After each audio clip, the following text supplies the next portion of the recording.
अच्युतं केशवं कृष्णदामोदरं। भगवान श्री राम का जन्म स्थान पर भूमि पूजा हुआ और आज से शुरुआत होगा इंडिया का, भारत का, ब्रह्मांड का सबसे विशाल, सबसे बढ़िया मंदिर भगवान राम का जन्म स्थान पर 498 ईयर्स बाद उस अवसर मिल रहा है वहाँ पर नया मंदिर, हिंदू मंदिर फिर बनाने के लिए। उस मूर्ति जो पहले पूजा जाता अभी तक छिपा था, 1996 से जब वहाँ पे मस्जिद उखड़ी है तब से छोटा रूप से पूजा हो रहा था, लेकिन अब इस मंदिर 3-3.5 साल के बीच में बनने का तैयार है। लेकिन आज 5 अगस्त 2020 में शुरुआत हुआ। जगह जगह पर इंग्लैंड में, अमेरिका में, ऑस्ट्रेलिया में स्थान स्थान पर लोग 5-5 दिया जलाने की परंपरा बनाए। हम लोग राम चालीसा सुनते हैं और जितने लोग आज उपस्थित हुए सबके द्वारा एक ही दिया तो हो ही जाएगा। श्री रघुवीर भक्त हितकारी सुन ली जय प्रभु अर्ज हमारी। निश दिन ध्यान धरे जो कोई तासम भक्त और नहीं कोई। ध्यान धरे शिव जी मन माही ब्रह्मा इंद्र पार नहीं पाई। जय जय जय रघुनाथ कृपाला सदा करो संतन प्रतिपाला। दूत तुम्हार वीर हनुमाना जासु प्रभावती पुर जाना। तब भुजंड प्रचंड कृपाला रावण मारी सुरन प्रतिपाला। तुम अनाथ के नाथ गुसाई दीनन के हो सदा सहाय। ब्रह्मादिक तव पार न पावे सदा ईर्ष तुमरे यश गावे। चारों वेद करत है साखी तुम भक्तन की लज्जा राखी। गुण गावत शारद मन माही सुरपति को पार न पाही। ना तुम्हारे लई जो कोई ता समधन्य और नहीं कोई। राम नाम है अपरंपारा चार वेद न जाहि पुकारा। गणपति नाम तुम्हारो लीनो तिनको प्रथम पूज्य तुम कीना। शेष रटत नित नाम तुम्हारा मही को भार शेष पर धारा। फूल समान रहत शोभारा पावत को ना तुमरो पारा। भरत नाम तुम्हरे उरधारो तासो कबुनारन में हारो। नाम शत्रुघ्न हृदय प्रकाशा सुमिरत होत शत्रु कर नाशा। लखन तुम्हारो आज्ञाकारी सदा करत संतन रखवारी। ताते रन जीते नहीं कोई युद्ध जुरे यमहु किन होई। महालक्ष्मी सोधरी अवतारा सब विधि करत पाप को छारा। सीता नाम पुनीता गायो भुवनेश्वरी प्रभाव दिखायो। घट से प्रगट भई सो आई जाको देखत चंद्र लजाई। सो तुम्हारे नित पाँव पे लोटत नवनिधि तो चरण में लोटत। सिद्धि अष्ट निधि मंगलकारी सो तुम पर जाए बलिहारी। और हुजे अनेक प्रभुताई सो सीतापति तुम ही बनाई। इच्छा ते कोटिन संसारा रचत न लागत पल की बारा। जो तुम्हारे चरणन चितलावे ताकि मुक्ति अवश्य हो जावे। जय जय जय प्रभु ज्योति स्वरूपा निर्गुण ब्रह्म अखंड अनूपा। सत्य सत्य प्रभु त्रिभुवन स्वामी सत्य सनातन अंतर्यामी। सत्य भजन तुहरो जो गावे सो निश्चय चारो फल पावे। सत्य सपथ गौरी पति कीनी तुमने भक्ति सब सिद्धि दीनी। सीतापति तुम नाथ हमारे तुम ही भरत कुल पूज्य प्रचारे।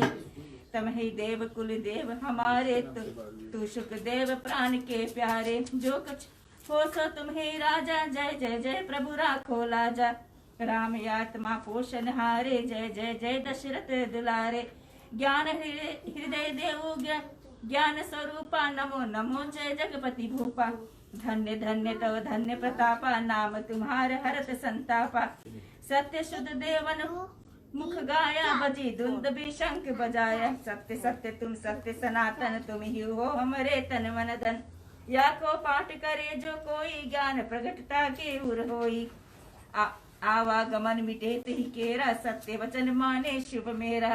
और आसमान में जो होई मन वांछित फल पावे सोई। तिनहु काल ध्यान जो लावे तुलसी दल और फूल चढ़ावे। साग पत्र जो भोग लगावे सो नर सकल सिद्धता पावे।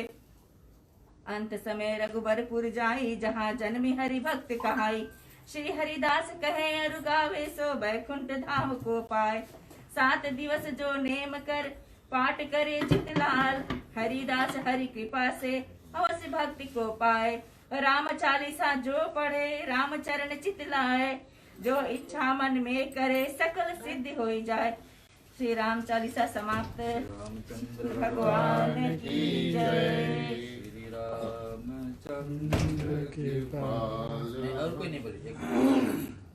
श्री रामचंद्र के बाल भज मन हरन भव भय दारुणम नव कंज लोचन कंज मुख कर कंज पद कंजारुणम कंदर्प अंगनित अमित छवि नव नील नीरत सुंदरम पतपीठ मानहु तड़ित रुचि शुचि नौमि जनक सुतावरं भजो दीन बंधु नेशदानो देत वंश निकंदनम रघुनंदयानंद कंद कौशल चंद दशरथ नंदनम शिर मुकुट कुंडल तिलक चारुधार अंग विभूषणम आजानुष सर चाप धर संग्राम चित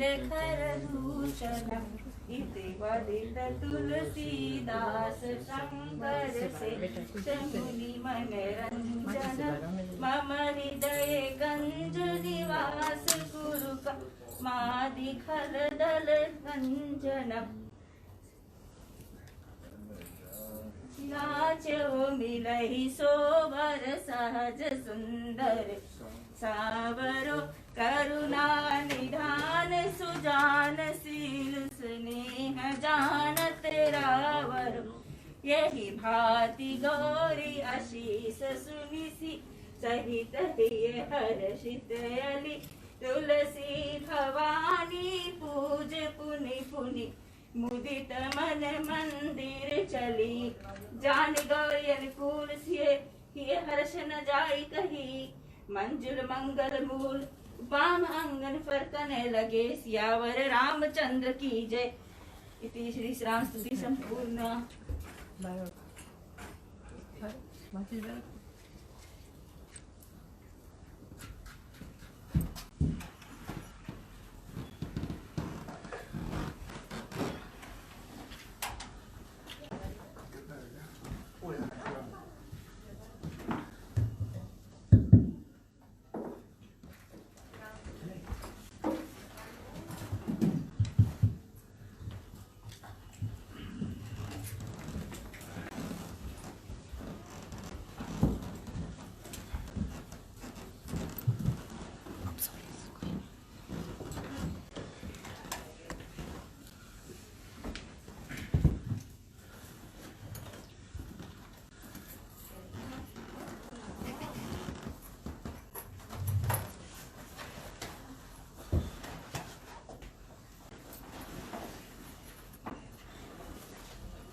तैयार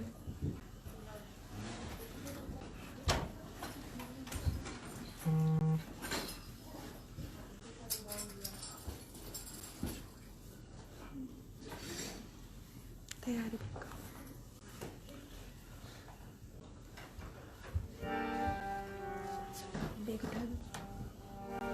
सबके एक किताब दे दो।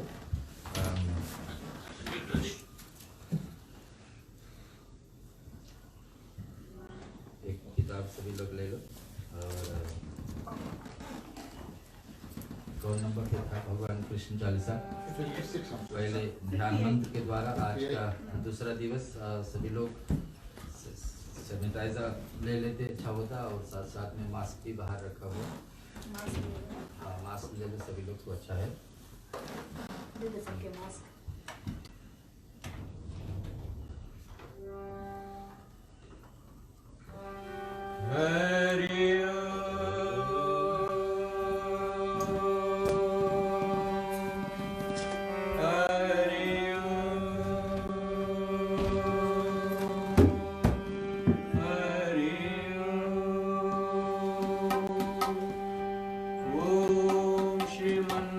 महागणाधिपतये नमः।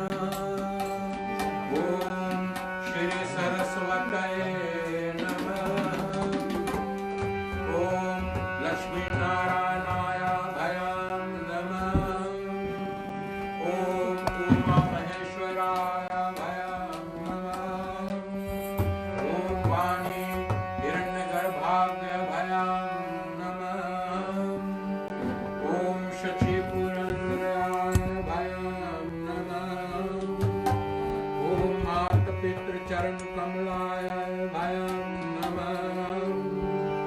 ओम इष्ट देवताय भयं नमः। ओम कुल देवताय भयं नमः। ओम ग्राम देवता भयं नमः। ओम वास्तु देवता भयं नमः। ओम तत्सवितुर्वरेण्यं भर्गो देवस्य धीमहि धियो यो नः प्रचोदयात्। ओम देवकी नंदनाय विद्महे वासुदेवाय धीमहि तन्नो कृष्ण प्रचोदयात्। ओम वृषभानुजाय विद्महे प्रियाय धीम कृष्ण प्रियाय धीमहि तन्नो राधा प्रचोदयात्।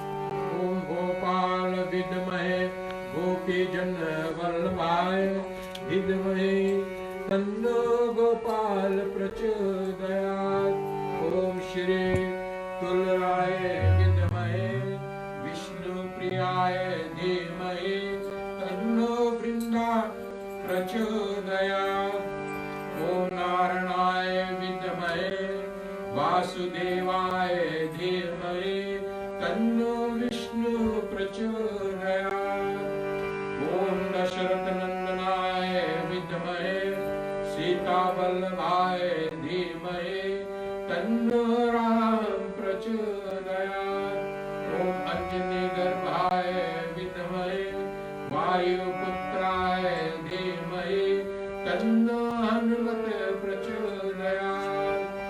ओम शन्नो मित्रः शं शन्नो भद्रकायमा शन्नो इन्द्रो बृहस्पतिः शन्नो विष्णुरुक्रमः। नमो ब्रह्मणे नमस्तवाय त्वमेव प्रत्यक्षं ब्रह्मासि त्वमेव प्रत्यक्षं ब्रह्म वदिष्यामि ऋतं वदिष्यामि सत्यं वदिष्यामि तन्ममतु तदकारमतु कौतु मां कौतु वक्तारम्। ओम शांति शांति शांति। भगवान कृष्ण का चालीसा का पाठ सब मन ही मन बोले, एक व्यक्ति गाए।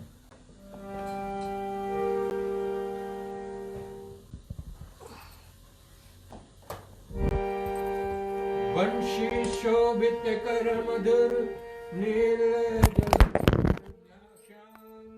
अरुण अधर जनु विभग फल नयन कमल अभिराम पूर्ण इंदु अरविंद मुख पीतांबर शुभ साज जय मनमोहन सवन छवि कृष्ण वंदे महाराज।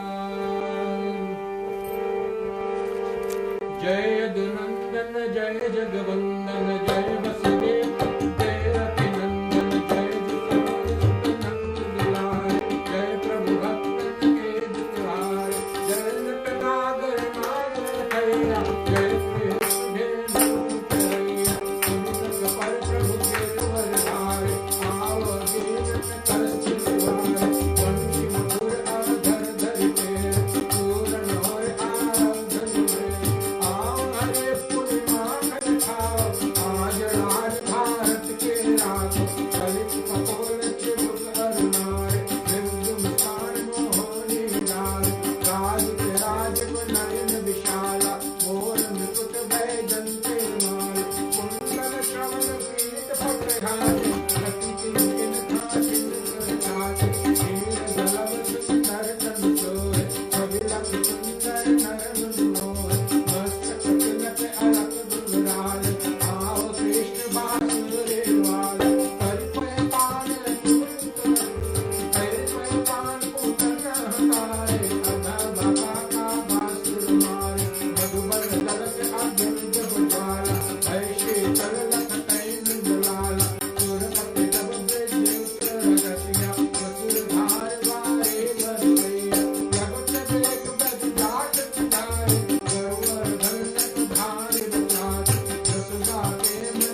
राम देव हितकारी, भारत में भारत रखवाको, ये चक्र कर नहीं बल पाको।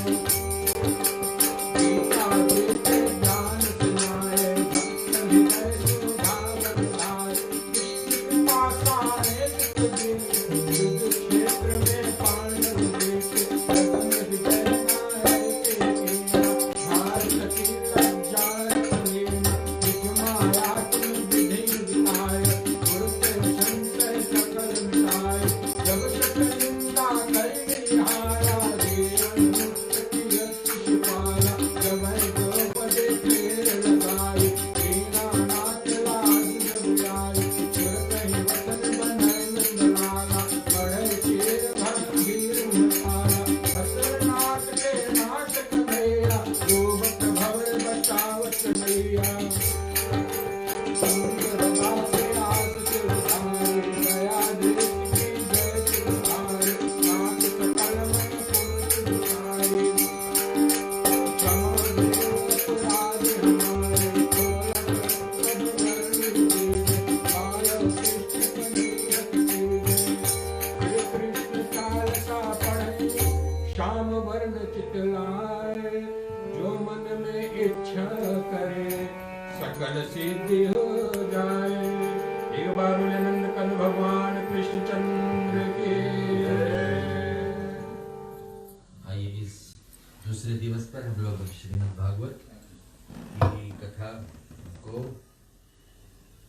भगवान कृष्ण के संबोधित यानी कृष्ण भगवान का जन्माष्टमी के समय 8 दिन का निमित्त कर एक मंगल से दूसरा मंगल तक इस विषय को लेकर चल रहे हैं।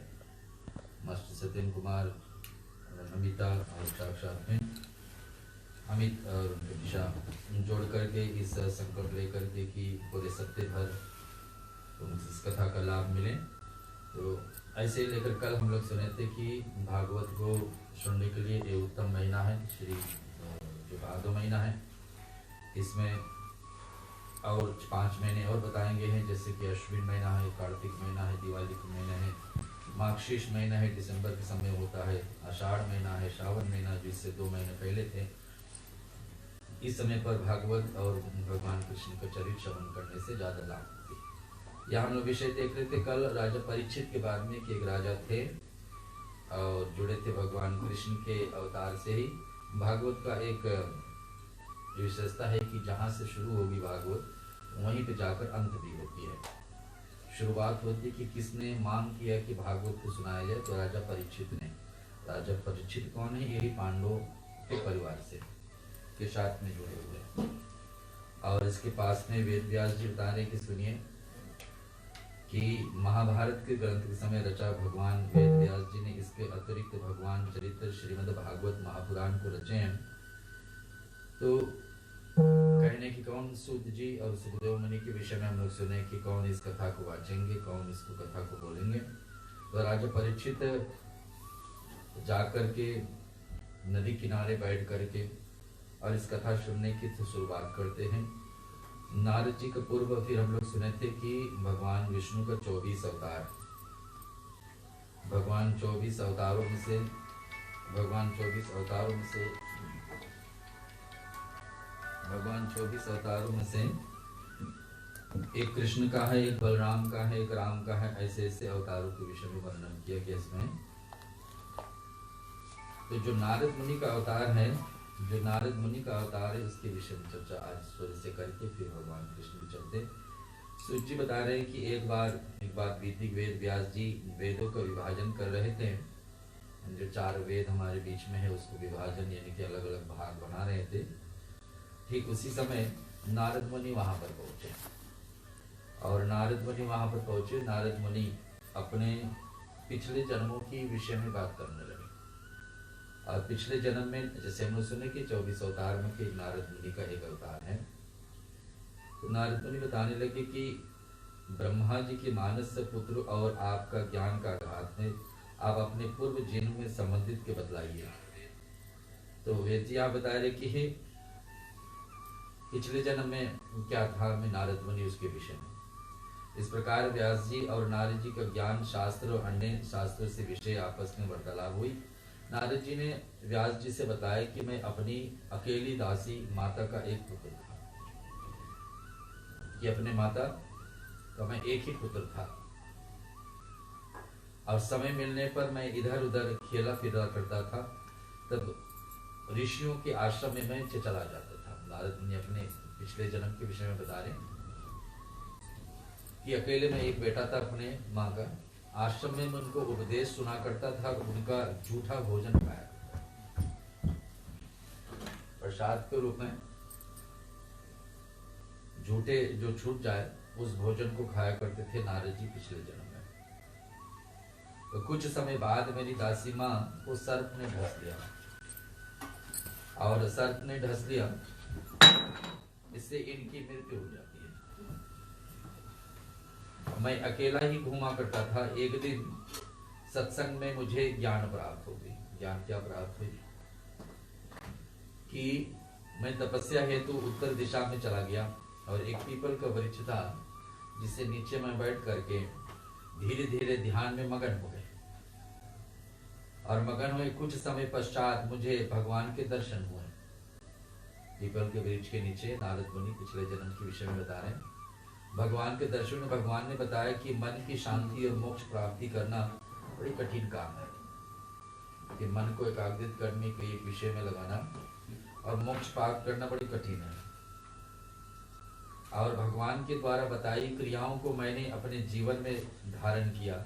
समय आने पर मेरा भी मृत्यु होगी, नारद जी कह रहे हैं। भगवान की कृपा से मुझे सदगति तो प्राप्त हो गई। और कहाँ से ज्ञान प्राप्ति? नारद जी ने कहा कि व्यास जी ने बताए कि भगवान जब क्षीर सागर यानी कि समुद्र में शयन किए हुए थे, तो ब्रह्मा जी के कमल दंडी से अंत प्राप्त करके निकलिए संपूर्ण सृष्टि के समेट कर कमल की दंडी से प्रवेश करके मैंने उनके श्वास के द्वारा उनके हृदय में प्रवेश किया। तो मानते भगवान नारद जी भगवान विष्णु का अवतार है, तो कैसे अवतार हुए इसमें 1000 चतुर्युगी बीते, यानी 1000 चतुर्युग। हम लोग कैसे में कलयुग में जीते हैं, 4 युग हो जाए, सतयुग, भगवान राम के समय त्रेता, कृष्ण के समय द्वापर, और अभी कलयुग। ये तो 4 युग हुए, लेकिन 1000 युग जब बीत गए, इतने समय तक के नारद जी बीच में ही थे। और बताते चतुर्युग के बीतने के बाद में ब्रह्मा जी का नींद खुली, उनकी सृष्टि से रचना करने की इच्छा प्रकट हुई, उन्हें पूरे सृष्टि को बनाओ।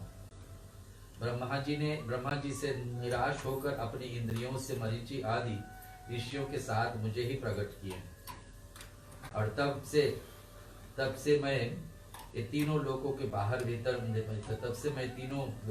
भीतर किसी रोक टोक से विचरण करने लगा। तो नारद जी बता रहे, श्री सूत जी ने बताया कि सरस्वती नदी के पश्चिमी घाट पर श्री व्यास जी का आश्रम था, और व्यास जी ने भक्ति योग के द्वारा मन को एकाग्रित करके भगवान तथा उनकी माया को देखा। उसी समय से मोहित होकर वे श्री वेद व्यास जी ने श्रीमद् भागवत पुराण का रचना शुरुआत की। इसके पश्चात यानी कि यहाँ पर इस सरस्वती नदी का शुरुआत होती है मना नाम की गांव है, कहाँ पर है, चाइना और इंडिया का बॉर्डर है, उत्तराखंड, और चार धाम का बद्रीनाथ के आश्रम से थोड़े दूर पर, और वहां पर भागवत रचना शुरुआत होती है। जिसके पश्चात उन्होंने महाभारत शास्त्र की रचना की, और उसी के अनुसार महाभारत पे युद्ध भी संपूर्ण हुआ। सुन जी बताने लगे कि महाभारत युद्ध में भीम ने अपनी गदा से दुर्योधन को किस प्रकार से पराजित किया। फिर भागवत यहाँ तक भगवान नारद मुनि का शुरुआत से बाद में वचन कहाँ चल देती है कि कैसे इस राजा परीक्षित को आना। राजा परीक्षित हम लोग सुने कि महाभारत के समाप्ति पर शौनक जी ने कहा कि अश्वत्थामा पांडवों का एक वंश नष्ट होने के लिए ब्रह्मास्त्र से उत्तरा के गर्भ में पल रहे बालक को मारना चाहा। अश्वत्थामा का इच्छा था कि 5 पांडवों को तो हम नहीं मार पाए, लेकिन 5 पांडवों को बेटे क्यों मारे। लेकिन 5 पांडवों का पोता जो बाद में राजा परीक्षित होंगे, उत्तरा के गर्भ में है और उसको नाश करने के लिए अश्वत्थामा ने प्रयास किए। भगवान कृष्ण कोशिश किए कि उसको रक्षा करें, परंतु चतुर्भुज भगवान के हाथ में गदा लिए गर्भ के अंदर उसको चारों तरफ से घूम करके रक्षा कर लिए। उत्तरा के गर्भ में भगवान स्वयं अपने रक्षा हेतु के लिए भगवान ने अपने कवच को से बालक को ढक लिया। भगवान बालक की सुरक्षा कर स्वयं अंतर्धान हो गए और कुछ समय बाद निश्चित समय पर बालक का जन्म हुआ।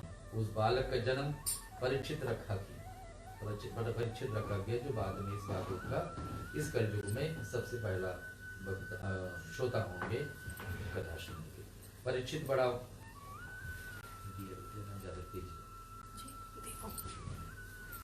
परीक्षित बड़ा होकर भगवान श्री कृष्ण का बड़ा भक्त बन गया। भगवान ने महाराज मरुत के यज्ञ से सोना का धन का बच दिए। इसके बाद परीक्षित का राज अभिषेक कराकर उनका राज पर गद्दी बैठाया गया। भगवान श्री कृष्ण ने इस प्रकार पांडवों को वंश को नष्ट होने से बचाया। मैंने ये राजा परीक्षित ही 5 पांडवों के बाद में बचते हैं। भगवान श्री कृष्ण के द्वारका जाते समय उनकी बहन सुभद्रा, 5 पांडवों की पत्नी द्रौपदी, 5 पांडवों का मां कुंती और उत्तरा, गंधारी, सत्यवती, धृतराष्ट्र, युतस्त, धौम्य, कृपाचार्य, भीमसेन, अर्जुन, नकुल, सहदेव तथा अन्य वियोग के कारण मूर्छित हो गए थे। श्री कृष्ण ने पुत्र प्रद्युम्न अपने सांब और अंब आदि द्वारका में थे। भगवान श्री कृष्ण ने सोचा कि मैंने अपने कार्य पूरा कर लिया है। उन्होंने द्वारकापुरी के यदुवंश को विनाश करने की सोची। उन्होंने योग माया के द्वारा आपस में आकर के एक दूसरे को समाप्त करने की बात आती। हमने कहा कि भागवत जहाँ से शुरुआत होती वहीं पर अंत होती है। और शुरुआत कहाँ से हो रही? भगवान श्री कृष्ण का विषय लेकर के राजा परीक्षित मन में भक्ति तो करते थे। इनका शुरुआत 5 पांडव से हुई और इनका इच्छा हुई थी कि अब बात उठती है कि महाभारत कैसे आई बीच में। कौरव और पांडव की बात आती है। कौरव और पांडव एक ही कुल के, लेकिन 2 भाग हो गए। इन दोनों का इच्छा, पांडव की इच्छा था कि एक भाग मिल जाए, भूमि का एक भाग मिल जाए, इनको रहने के लिए स्थान मिल जाए जब वापस लौटते हैं वन से। लेकिन कौरव, विशेष करके दुर्योधन, अपने पिता धृतराष्ट्र को समझा करके बताते कि इस भाग को किसी को नहीं मिलना है बिना युद्ध का। ये एक सुई के बराबर धरती जमीन भी हम देने के तैयार नहीं जब तक इस कार्य को युद्ध करके हमको पराजित न करें। उधर 3 कारण बताई जाती है कि युद्ध का। एक तो धरती जमीन, दूसरे स्त्री यानी द्रौपदी, 5 पांडवों का पत्नी, वो भी प्रण रखे थे कि द्रौपदी को लज्जित किया गया था सभा में। भगवान कृष्ण अपने चक्र से आकर उनको बचाए थे, कथा सभी को ज्ञात है। और उस समय द्रौपदी ने वचन लिए कहे थे और माने थे कि जब मैं केश अपने बाल उस समय तक खुले रखेंगे जब तक दुशासन यानी दुर्योधन का भाई का जान से खून को ला करके, रक्त को ला करके उससे हम अपना बाल धोना रहे। इनका वचन वो था। और द्रौपदी ने यह भी कहा था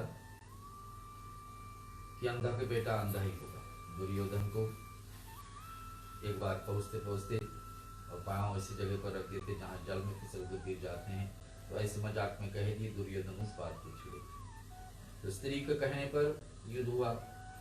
उधर महाभारत का जमीन पर, धरती पर भाग करने के लिए तैयार थे। तीसरा था संपत्ति यानी धन, जिसका बंटवारा करना दुर्योधन और धृतराष्ट्र नहीं करना चाहते थे। तो कारण से महाभारत का युद्ध छिड़ गया। 3 कारण। और इसी प्रकार से आप सभी को पता है, इसी कारण से भागवत गीता हम लोग के बीच में आई, श्रीमद् भागवत गीता। लेकिन भागवत पुराण कह रही कि महाभारत युद्ध छिड़ी और धीरे धीरे करके 18 दिन तक युद्ध चढ़ी। उसमें राजा धृतराष्ट्र का पूरे के पूरे 100 पुत्र 100 बेटे मारे गए। और उसके अंतर्गत है भगवान श्री कृष्ण ने और भी लीला की अर्जुन के साथ की। भगवान कृष्ण युद्ध आरंभ होने से पहले एक बार लेटे हुए थे, तो सुबह सुबह दुर्योधन गए भगवान श्री कृष्ण से कुछ मांगने के लिए। तो दुर्योधन भगवान कृष्ण के सर के पास खड़े और अर्जुन जाकर पैर के पास खड़े। भगवान की आंख खुलती है तो भगवान की आंख पहले अर्जुन पर पड़ती है। तो पूछते कि किसको क्या मांगना है। दुर्योधन अर्जुन ने कहा कि दुर्योधन पहले आए, इनको पहले दे दीजिए, इनको जो इच्छा। भगवान ने कहा नहीं कि मेरी आंख तो आपके ऊपर पड़ी। मैं उठे, आप पैर के पास खड़े थे, मेरी आंख पहले वहां पड़ी। लेकिन बात ऐसी बनी, भगवान से अर्जुन ने कहा कि नहीं, दुर्योधन को पहला मांगने के दे। भगवान ने कहा नहीं, मैं अर्जुन को पहले देंगे। भगवान ने अर्जुन को अवसर दिया। अर्जुन ने कहा कि भगवान मैं आपको चाहता हूँ। दुर्योधन ने मने मन सोचे कि यही तो मैं चाहता था कि इनका सेना छूट जाए। भगवान कृष्ण का जो सेना था वो दुर्योधन मांग लिए कि तुम्हारी सेना मेरे पास आ जाए। और भगवान बताए कि ठीक है, तो जिसके पास भगवान उसके पास तो सब कुछ है। तो अर्जुन ने मांग लिया कि भगवान नहीं, मुझे आप चाहिए। तो भगवान को कृष्ण भगवान हो गए 5 पांडवों की तरफ और अर्जुन को रखाते 18 दिन तक जब तक महाभारत चली। उस वेद में भगवान ने ज्ञान दिए, उस ज्ञान का रूप में भागवत गीता बन गई। इधर हम लोग सुन रहे हैं महाभारत की युद्ध जब समाप्त होती है, भागवत कहती हैं, और उस समय भगवान श्री कृष्ण के पास राजा धृतराष्ट्र जाकर कहते हैं कि मुझसे क्या गलती हुई। मेरे पास ये दृष्टांत है, मेरे पास ये देखने की शक्ति है कि मैं 100 जन्म पहले तक देख सकता हूँ कि मैंने जीवन में क्या क्या किया, और 100 जन्म तक मैंने राजा ही राजा बने, और अपने एक जन्म से दूसरे जन्म कर्म करते गए, राजा बनते गए। लेकिन कहीं पर मैंने ऐसे कुछ नहीं किया जिसके कारण आज मेरे सामने मेरे 100 बेटे शरीर छोड़ दिए और मैं सुरक्षित बैठा हूँ। भगवान श्री कृष्ण ने कहते कि 101 जन्म भी जाग करके देख लीजिए।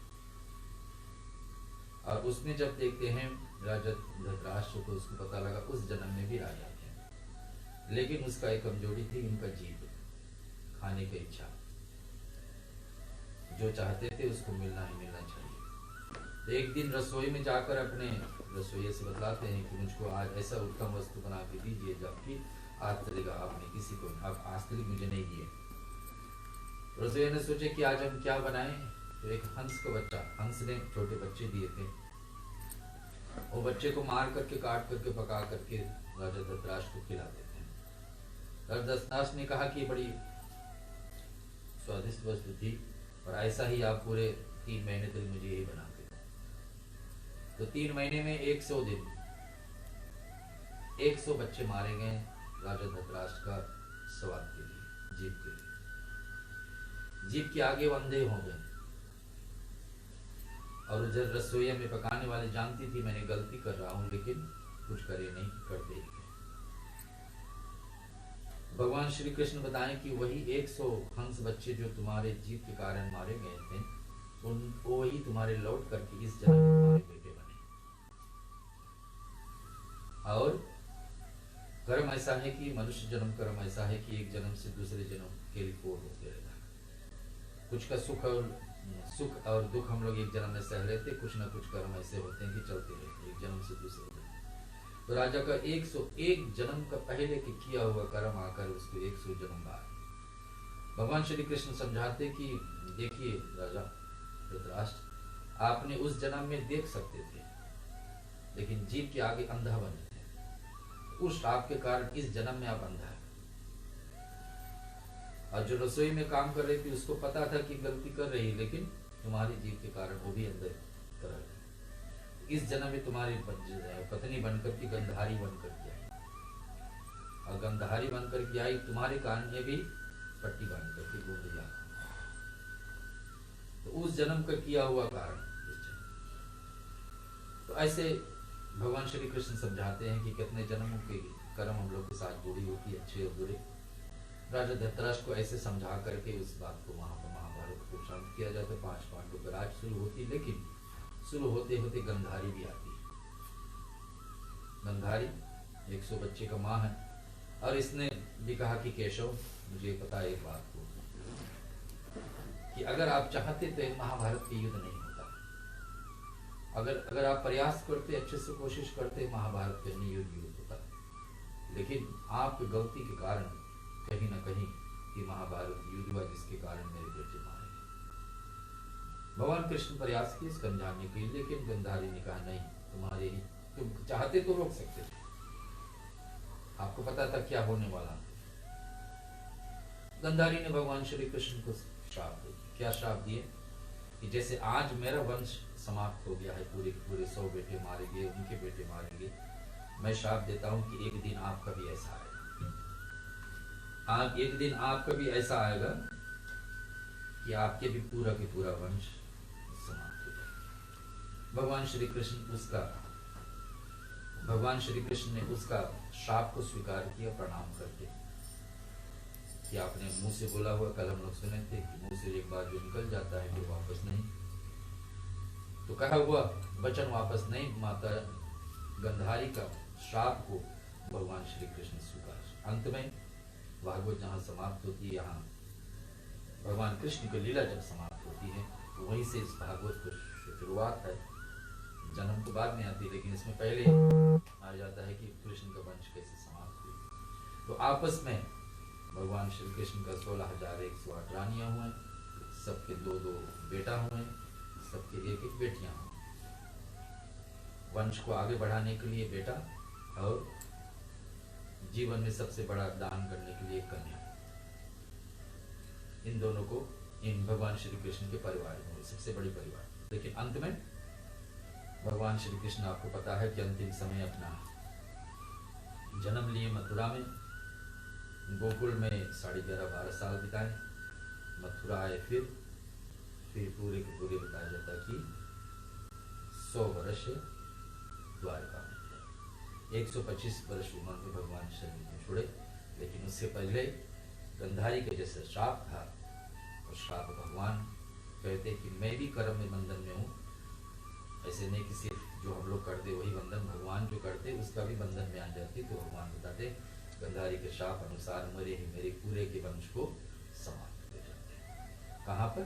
और द्वारका भी आज नहीं है, देखने योग्य नहीं। जैसे ओरिजिनल द्वारिका थी वो आज नहीं है, एक समुद्र में समा गई।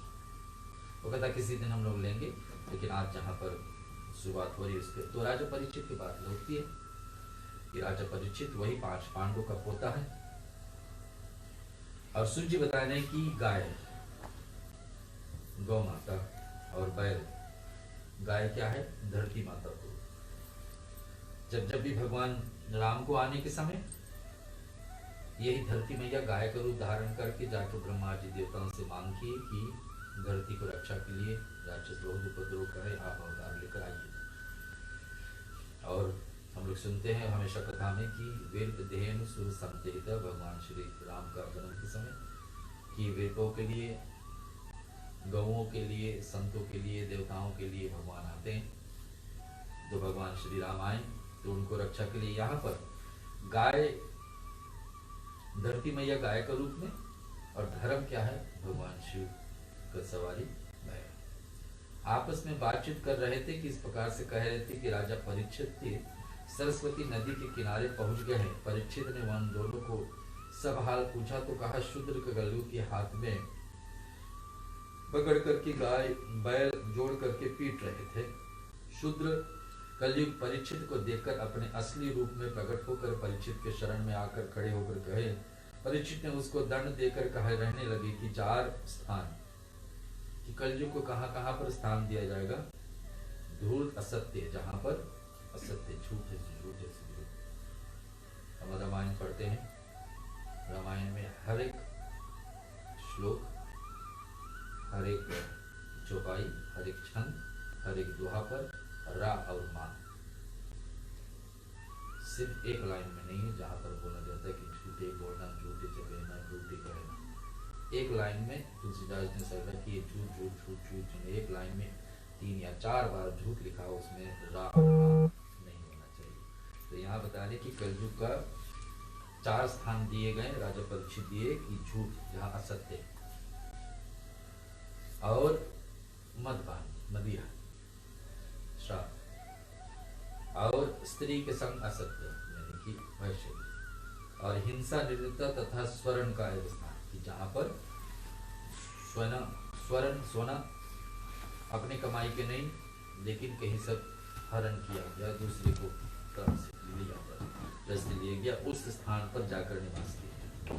तो वही स्वर्ण का मुकुट जो हम लोग कल सुने थे, स्वर्ण का मुकुट जो राजा परीक्षित है दूसरे राजा से जीते थे, वो पहन करके वन में गए तो उनके हाथ से गलती होगी। क्या गलती हो गई? उनकी मरा हुआ सर्प एक संत का गले में डाल दी, जिसका बेटा का श्राप मिले कि 7 दिन में तेरा मृत्यु होने वाला। उसी 7 दिन का भय से, डर से राजा परीक्षित जाकर मांग की कि कोई मुझे इस भागवत कथा सुना दे, जो मुझे अमर कथा सुना दे, इसके विषय में हम लोग कल सुने थे। राजा परीक्षित के मांग पर इस कथा को शुरुआत होती है। एक वचन के बाद में हम दूसरे विषय चलेंगे। कृष्णचंद्र भगवान की एक व्यक्ति का है और सब लोग सुने।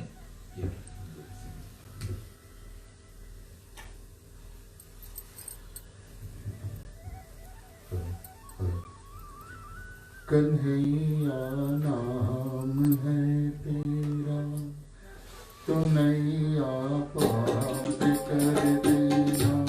कन्हैया नाम है तेरा, तो नैया पार कर देना।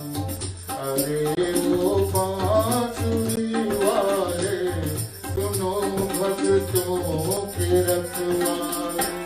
कन्हैया नाम है तेरा, तो नैया पार कर देना। अरे वो बांसुरी वाले, सुनो भक्तों के रखवाले। कन्हैया नाम है तेरा।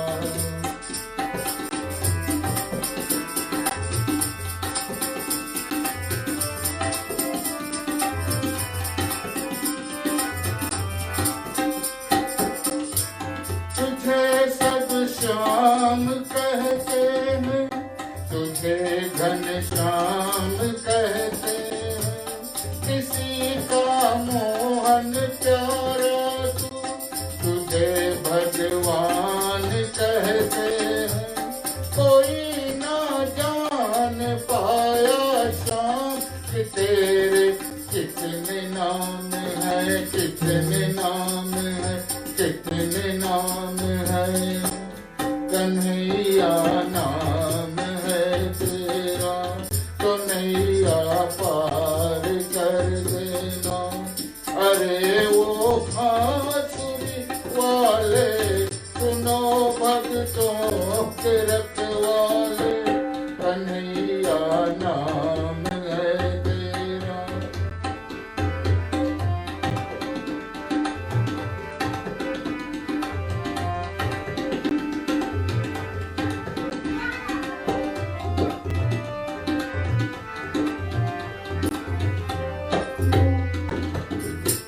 तू माखन का चुरैया है, तू गैयों का चरैया है। तू बंसी का बजैया है, तू बिगड़ी का बनैया है। तेरे रूप लाखों शाम के, तेरे रंग हजार है, रंग हजार है, रंग हजार है। कन्हैया नाम है तेरा, तो नैया पार कर देना।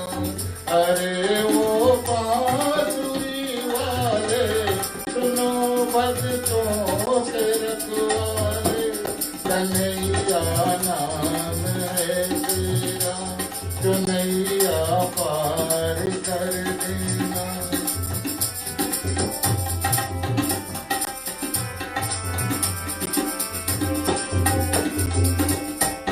तेरा गीता से वादा है, तेरा भक्तों से नाता है।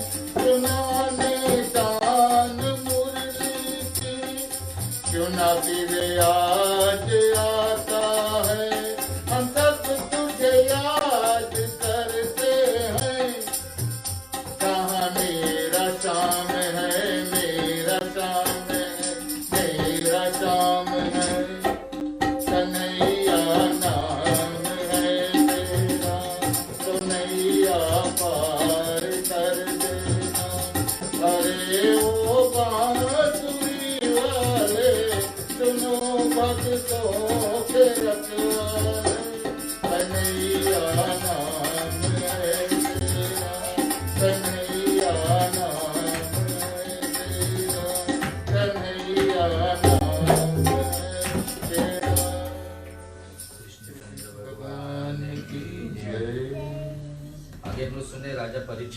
किए हैं। सूत जी यहाँ पर बैठकर इस कथा को सुखदेव मुनि और कथा बखान कर रहे हैं। और इस बता आ रहा कि ब्रह्मा जी ने बताया कि भगवान नारायण के पास सत्य, रज और तम 3 शक्तियां हैं।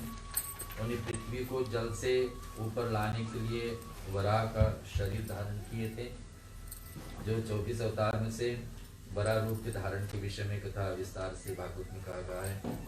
हिरण्यकश्यप हिरण्यव्यक्ष को आने के लिए भी विस्तार से कथा बताया गया है। लेकिन जो विशेष अवतार भगवान राम, भगवान कृष्ण को आने से पहले भगवान राम का विषय लेके छेड़ते हैं। भगवान राम से कुछ न कुछ लीला अधूरा रह जाती है, जो दूसरे जन्म में भगवान कृष्ण को आके करना पड़ता है।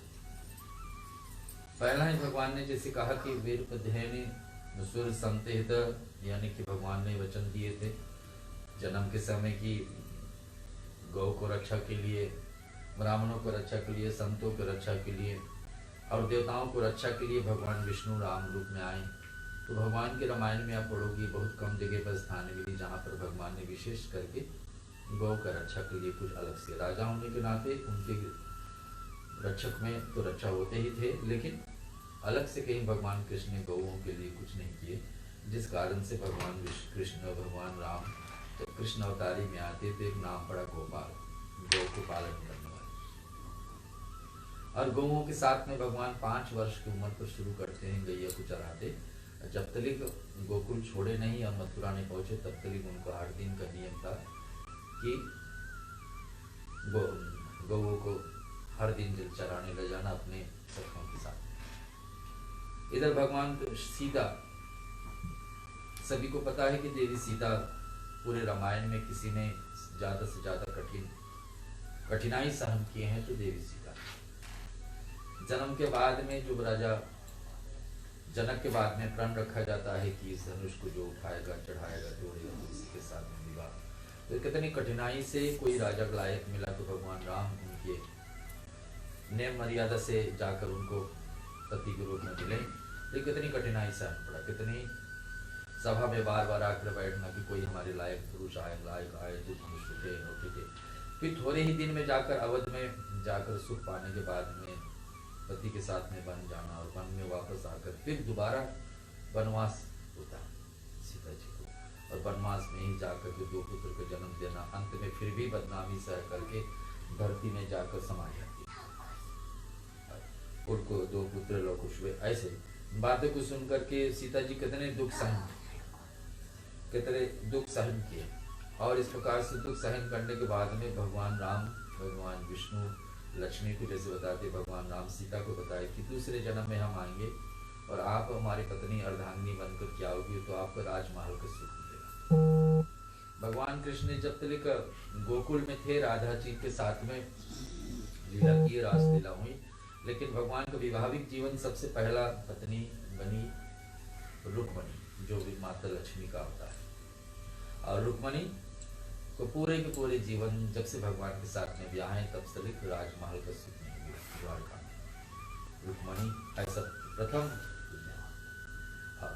उसके साथ में उनके साथ में सबसे बड़े पुत्र हुए प्रद्युम्न आदि बात पड़ती। तो बात ये होती है कि सीता बनकर के आई, सीता वापस लौटती है और फिर वापस रुक्मणी के रूप में आती, तो वो काम रामावतारी से शुरुआत ही यहाँ पर। कल हम लोग सुने थे लक्ष्मण के विषय में। लक्ष्मण का भगवान से हमेशा कहते कि भगवान आपका कितना प्यारा नाम, क्या ऐसा मेरा नाम होता, और भगवान उसके दूसरे जन्म में इच्छा पूरा करते कि दूसरे जन्म में तुम्हारा नाम ऐसे ही पड़ेगा बलराम। और लक्ष्मण का मन का इच्छा था, उनका मन का इच्छा था कि भगवान से हम अगर बड़े होते तो भगवान को आदेश देते, जो भगवान कहते इस जन्म में कर रहा हूँ तो दूसरे जन्म में बड़े भाई होने का उनको पद मिले। और जगह जगह भगवान कृष्ण उसको वचन को आदर देते थे, सुनते थे, उसके हिसाब से चलते थे। तीसरा बात उठती है कि देवकी और इधर यशोदा, 2 एक पैदा की है देवकी ने और यशोदा ने उसको लालन पालन किए है बालक अवस्था में। यहाँ पर बात होती है कि केकई थी, भगवान राम केकई को जितना मानते थे उतने 3 माताओं में से उतना और किसी को नहीं मानते। तो केकई के कारण भगवान को घर से बाहर निकलना पड़ा। उनको मांग पर राजा दशरथ को भगवान राम को आदेश देना पड़ा कि जाए वन में केकई दूसरे जन्म में देवकी बन गई। केकई की बड़ा इच्छा था कि काश राम हमारे कोख से जन्म लेते तो हमारे वो भाग बनता कि हमारे बेटा राजा बने। तो क्योंकि एक माँ से अपने बेटे को दूर किए थे तो जन्म लेते ही उसको कृष्ण को वहां से दूर जाना पड़ा। और कितना 12 वर्ष तक जब तक गोकुल में थे तब तक देवकी अपने संतान को देख ही नहीं पाई। और वही यशोदा जो सबका बड़ाई ही करती है, कौशल्य, जिसको सुख जो बाकी था वो सुख यहाँ पर प्राप्त हो जाता। राम के विषय में सुने, लक्ष्मण के विषय में सुने, इधर के कौशल्य और केके के विषय में सुने, इधर हनुमान जी को तो पहले से सीता जी वरदान दे दिए हैं, चारों युग प्रताप तुम्हारा। हनुमान जी तो कहीं नहीं जाने वाले, आज भी है, कल थे और आने वाले समय पे भी रहेंगे। तो हनुमान जी क्या किए थे?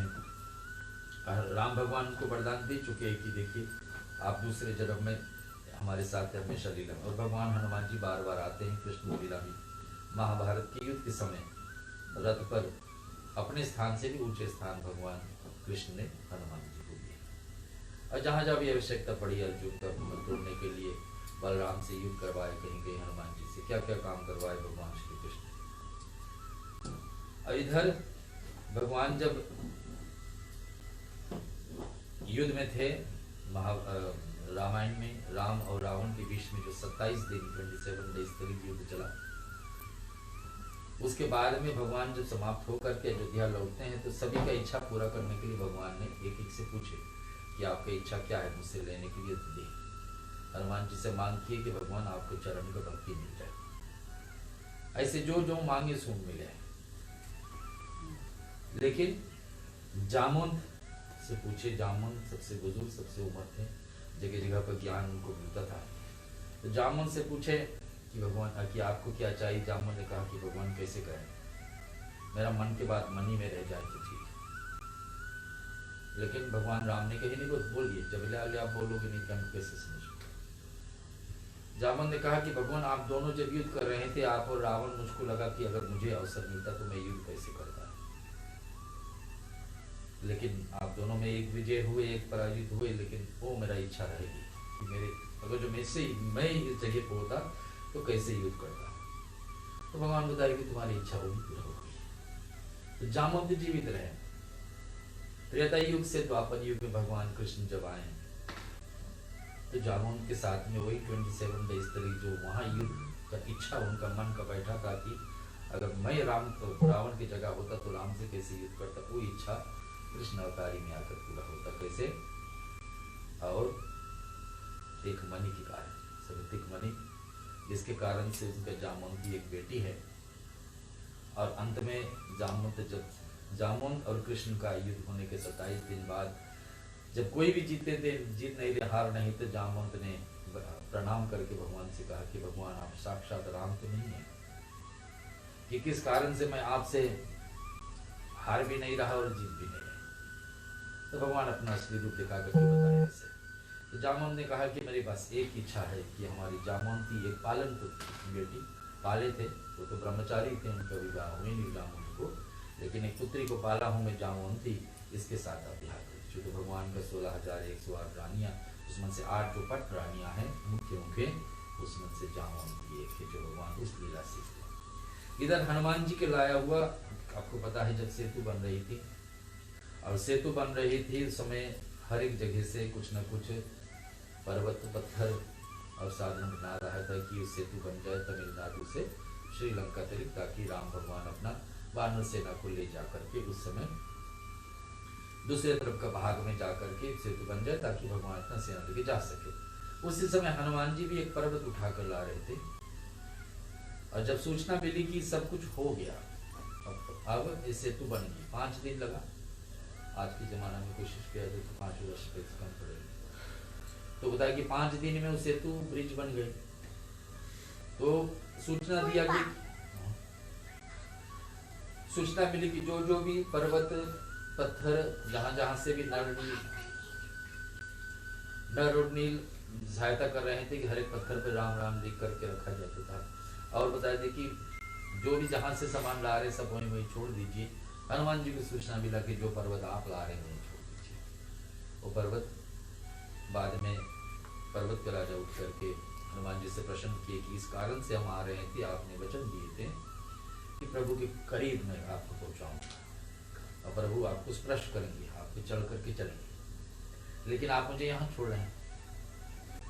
तो हनुमान जी ये सूचना राम के पास, राम जी की सूचना मिलता कि इस युग में नहीं, इस लीला में नहीं, लेकिन दूसरा लीला में आऊंगा, आपको 1 नहीं 2 नहीं 3 नहीं 7 दिन तक मैं ही अकेले आपको स्पर्श करूंगा और कोई नहीं। और वही 7 दिन का क्या अवसर प्राप्त होता है? भगवान श्री कृष्ण का गोवर्धन का रूप में गोवर्धन लीला, भगवान अपने एक छोटे उंगली पर, भगवान श्री अपने छोटे उंगली पर गोवर्धन पर्वत को उठाते श्री कृष्ण भगवान। तो ये वहां से छुटी हुई लीलाओं को भगवान राम अवतारी से कृष्ण अवतारी पर चली जाती हैं, जिसके कारण विभीषण जो रावण का लंका का राजा बना, उसका तो अमर तत्व मिल गए, तो उसको माना जाता आज भी जीवित है। रामावतारी से किसी को अमर तत्व मिला है तो विभीषण को और हनुमान जी को, जो आज भी हमारे बीच में है। हम इस आँख से उनको देख नहीं सकते, लेकिन हर एक युग में रहते हैं। तो ऐसे कथा भागवत में आती संपूर्ण भागवत जो है, इसमें मैत्री ऋषि ने बताए कि और भी कारण बताइए कि भगवान श्री विष्णु कृष्ण रूप में क्यों आएंगे। तो मैत्री ऋषि ने बताया कि जय और विजय की कथा बताई कि वैकुंठ लोक में भगवान विष्णु के स्थान पर सनक आदि मुनि जा रहे थे भगवान से मिलने के लिए,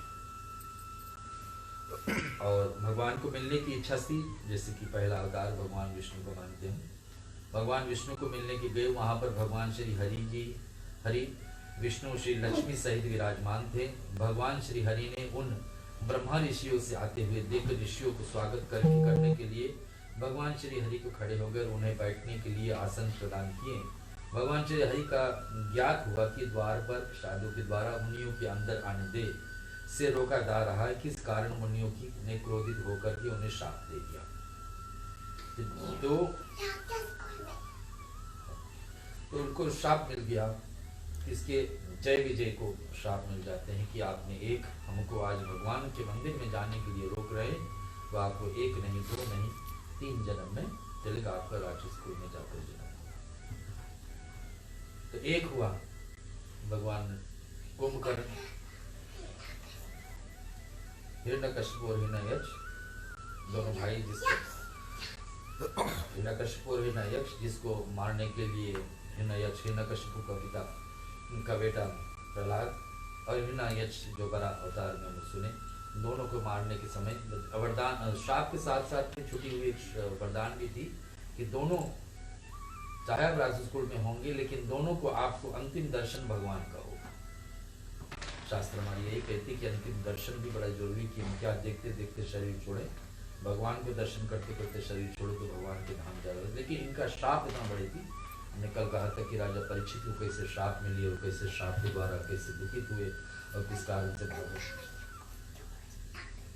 तो शाप के कारण हिरण्यकशिपु और हिरण्ययक्ष के रूप में आए, शाप के कारण रावण और कुंभकर्ण बने, और शाप के कारण यहाँ पर शिशुपाल और कंस बनने के कारण बने, जिसके कारण मारने के लिए तारने के लिए, जैसे भी आप समझे, भगवान श्री विष्णु को कृष्ण अवतार लेना पड़ेगा। वो कथा हम लोग कल उठाएंगे। बोलो कृष्णचंद्र भगवान की जय। मास्टर जी के मुखार से कृष्ण भजन, फिर 108 नामावली और तुलसी अर्पण करेंगे भगवान श्री कृष्ण।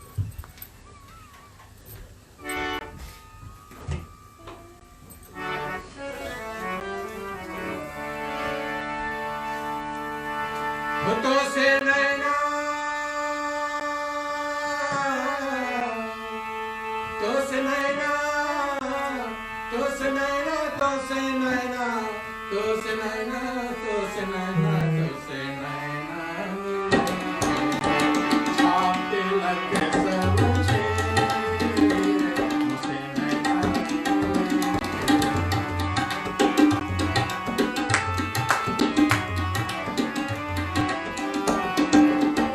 बलि बलि जाऊं मैं तोरे अंदर जवा।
जय राधा माधव जय कुंज बिहारी।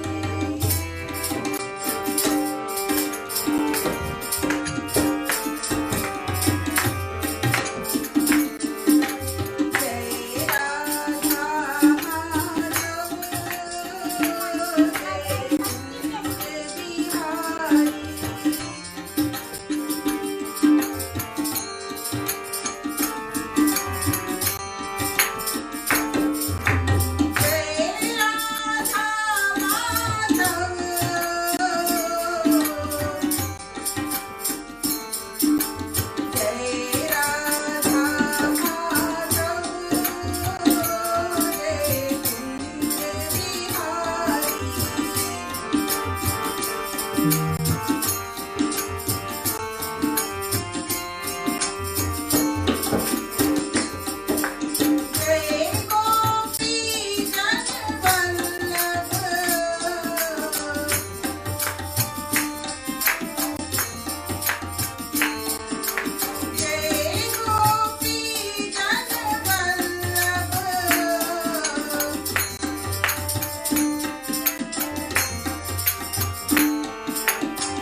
सुनते रहिए नामों को और मनी मन ओम कृष्णाय नमः बोल करके तुलसी जल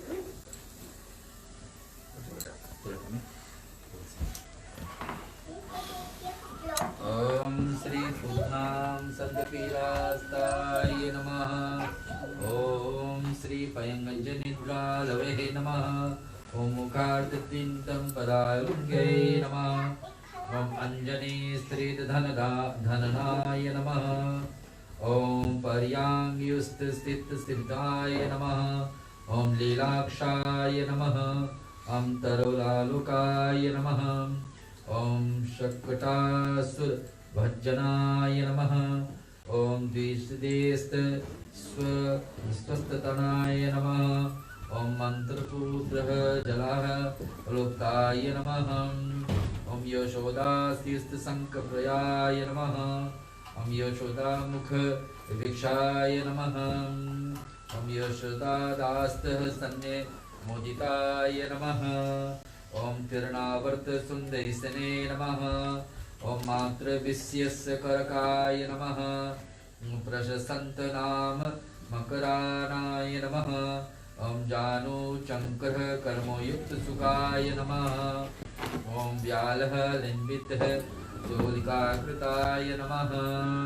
ॐ घोषः गोपाय नमः। ॐ प्रहशरणाय नमः।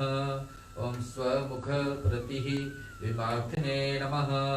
ॐ ग्रीव्याघ्नघ्रणखोजनिलाय नमः। ॐ बकाननोर्यतः पूर्वचित्राय नमः। ॐ बकानः नैर्यतं पूर्वचिताय नमः। ॐ मासोलोर्यत सत्कृताय नमः। धृष्टजानुकर्ह द्वाराय नमः।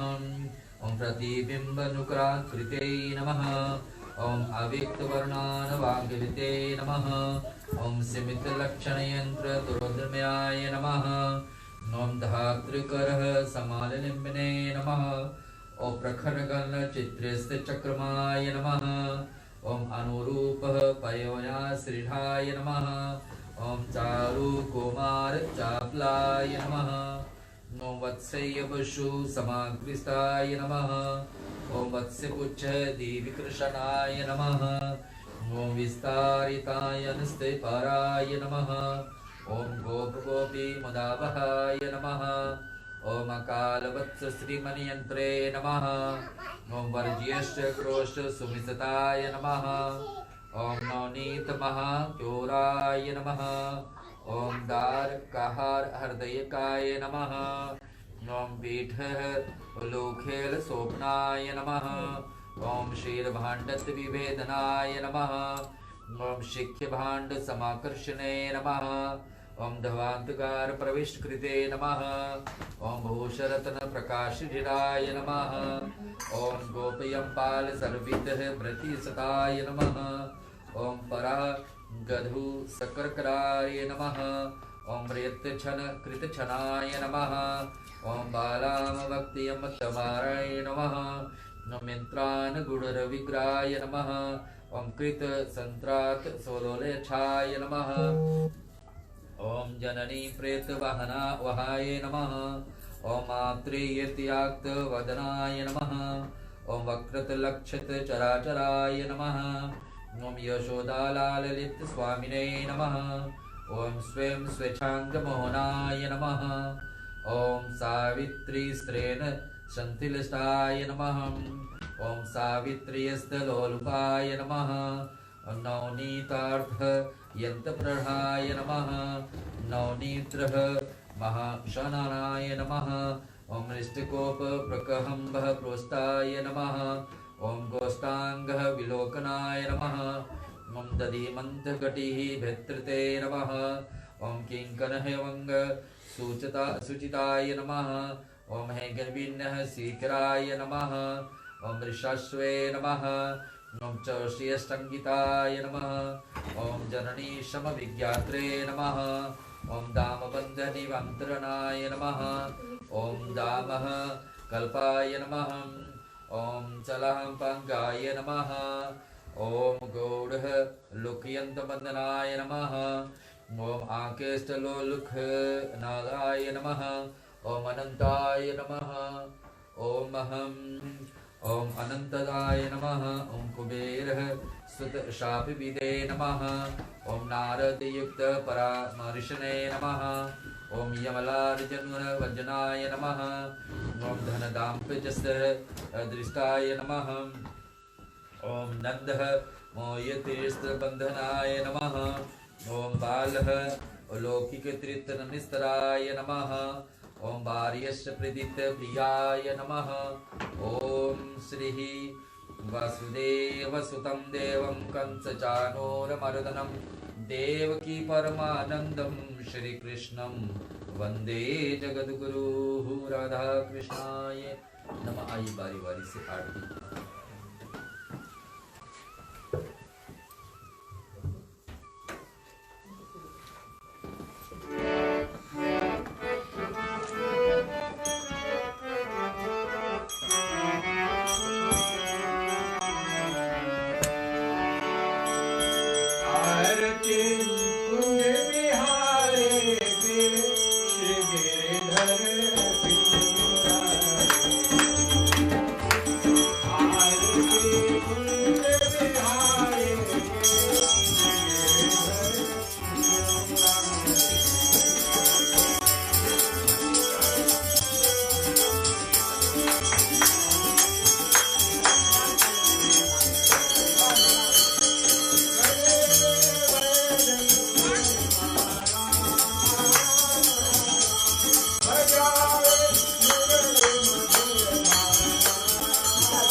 अच्युतं केशवं कृष्णदामोदरम् अच्युतं केशवं कृष्णदामोदरम् अच्युतं केशवं कृष्णदामोदरम् अच्युतं केशवं कृष्णदामोदरम् रामनारायणं जानकीवल्लभम् रामनारायणं जानकीवल्लभम् कौन कहते हैं भगवान आते नहीं, कौन कहते हैं भगवान आते नहीं, कौन कहते हैं भगवान आते नहीं। कौन कहते हैं भगवान आते नहीं, हम मीरा के जैसे बुलाते नहीं, हम मीरा के जैसे बुलाते नहीं, हम मीरा के जैसे बुलाते नहीं।